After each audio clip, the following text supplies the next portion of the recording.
আসসালামু আলাইকুম। কুকিং হাউজে সবাইকে স্বাগতম জানাচ্ছি আমার আজকের রেসিপি দেখার জন্য। আজ নিয়ে এসেছি সকলের ভীষণ পছন্দের আলু ভর্তা। আলু ভর্তা আমরা সকলেই ভীষণ পছন্দ করি, আর এটা বানানো একেবারে সহজ। আলু ভর্তাটা কিন্তু সবসময় একইভাবেই তৈরি করা হয়, তবে আজকের এই আলু ভর্তাটা আমি একটু ভিন্নভাবে তৈরি করব। এতে করে আলু ভর্তার টেস্টটা আরও কয়েক গুণ বেড়ে যায়, খেতে খুবই ভালো লাগে। সাদা গরম ভাতের সাথে আলু ভর্তার তো কোনো জুড়িই নেই। আলু ভর্তা এবং ডাল হলে বাঙালিদের আর কোনো কথাই থাকে না। তো চলুন দেখে নিই কীভাবে আলু ভর্তাটা তৈরি করি। আমি এখানে 4টা মিডিয়াম সাইজের নতুন আলু নিয়েছি। আলুর উপরের পাতলা খোসাটা ফেলে দিয়ে আলুগুলোকে খুব ভালোভাবে ধুয়ে এভাবে দুটো টুকরো করে কেটে নিয়েছি। এতে করে আলুগুলো তাড়াতাড়ি সেদ্ধ হয়ে যাবে। খোসা সহও চাইলেই সেদ্ধ করে নেওয়া যাবে, তো আমি খোসাটা ফেলেই দিলাম। এখন পরিমাণ মতো পানি দিয়ে আমি আলুটা ভালো মতো সেদ্ধ করে নেব।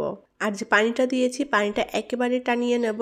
পানিটা একেবারে টানিয়ে নিলে আলুটা অনেক শুকনো মতো হবে। আলুর ভেতরে কোনো পানি থাকবে না, ভেজা ভেজা ভাব থাকবে না। এতে করে আলুটা বেশি নরমও হয়ে যাবে না। আলুগুলো আমি খুব ভালো মতো সেদ্ধ করে নিয়েছি। আর যে পানিটা দিয়েছিলাম পানিটা একেবারে টানিয়ে নিয়েছি। এখন এই আলুগুলোকে আমি একটু ঠান্ডা করে নেব। প্যানে পরিমাণ মতো সরিষার তেল দিয়ে দেব। এখন এই তেলের মধ্যে দিয়ে দেব কয়েকটা শুকনো মরিচ। আমি এই শুকনো মরিচগুলোকে একটু পোড়া পোড়া করে ভেজে নেব। এটা তেল ছাড়াও শুকনো খোলায় টেলে নেওয়া যাবে। আমি তেল দিয়ে ভেজে নিচ্ছি। এতে করে মরিচগুলো অনেক বেশি মচমচে হবে, খুবই তাড়াতাড়ি হয়ে যাবে। তো আমি মরিচগুলোকে এইরকম একটু পোড়া পোড়া করে ভেজে নিয়েছি। এখন তেল থেকে তুলে নেব। এখন প্যানের ওই তেলের মধ্যে দিয়ে দেব সেদ্ধ করা আলু। আলুগুলোকে আমি হালকা একটু ভেজে নেব। এতে করে আলু ভর্তাতে ভাজা একটা ফ্লেভার আসবে, খুবই ভালো লাগে খেতে। এভাবে একবার করে দেখবেন যারা এখনো আলু ভর্তাটা এভাবে করেননি, খুবই টেস্টি হয় এই ভর্তাটা খেতে। আলুগুলোকে কিন্তু খুব বেশি কড়া করে ভাজা যাবে না, হালকা একটা লালচে পোড়া পোড়া করে ভেজে নিতে হবে। এখন এই আলুর মধ্যে আমি সামান্য পরিমাণ লবণ দিয়ে দেব। লবণ দিয়ে ভেজে নিলে আলুর টেস্টটা বেশি ভালো লাগবে। আলুগুলোকে এখন একটু উল্টাপাল্টা করে দেব। আমি আলুগুলোকে ঠিক এরকম একটু লালচে পোড়া পোড়া করে ভেজে নেব। তবে এটা অতিরিক্ত ভাজার দরকার নেই, হালকা লালচে কালার করে ভেজে নিলে হবে। এতে করে আলু ভাজার একটা ফ্লেভার আসবে, এই ভর্তাতে খেতে ভালো লাগে। আলু ভর্তা কিন্তু কয়েকভাবেই তৈরি করা যায়, তবে এভাবে তৈরি করলে খেতে বেশি টেস্টি হয়। সবসময় তো আর একই রকম ভর্তা খেতে ভালো লাগে না, যার কারণে মাঝে মধ্যে রান্নায় একটু ভিন্নতা থাকবে, এটাই স্বাভাবিক। তো আমি আলুগুলোকে এভাবে একটু ভেজে মাঝে মাঝে তৈরি করি। ভর্তাটা খেতে খুবই টেস্টি হয়, তো সেটাই আপনাদের সাথে শেয়ার করছি। আশা করি আপনাদের ভালো লাগবে।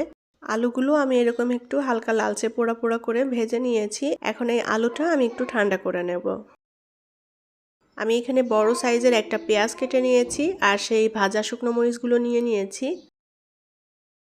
এখন এর মধ্যে পরিমাণ মতো লবণ দিয়ে আমি পেঁয়াজ মরিচ একসাথে ভালো মতো চটকে মেখে নেব। ভর্তাটা একটু ঝালঝাল করে মাখাবো, যার কারণে মরিচটা সেভাবেই নিয়ে নিয়েছি।